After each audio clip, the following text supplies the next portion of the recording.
பொதுவாக திருமணத்துக்கு முன்னாடி சில பேர் ஏழ்மையாக இருந்தாலும் மனைவி வந்த பிறகு வசதியாக மாறுவாங்க. சில பேருக்கு வசதியான மனைவியே அமையும்.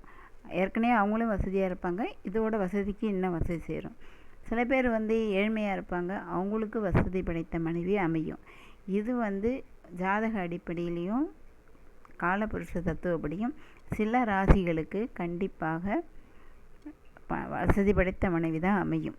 அது எந்தெந்த ராசிகள் அப்படின்னா, வசதி அதாவது மனைவி வந்த பிறகு சில பேருக்கு வசதி வர்றது அது ஒரு ஜாதக அமைப்பு. வசதியே இல்லாதவங்களுக்கு மனைவி கொண்டு வர பொருளால் வசதியாக வருது, அது ரெண்டாவது அமைப்பு.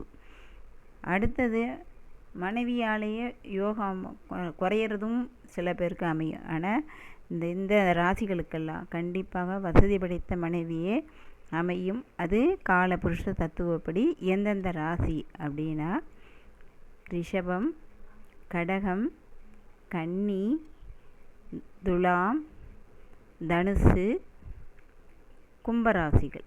இந்த ராசிகளுக்கெல்லாம் கண்டிப்பாக வசதி படைத்த மனைவி தான் அமையும். இது பொதுவான இந்த ஜாதக அமைப்பு தனியாக இருந்தாலும், பொதுவாக ஜாதக ரீதியாக இந்த ராசிகளுக்கு கண்டிப்பாக வசதி படைத்த மனைவி அமையும்.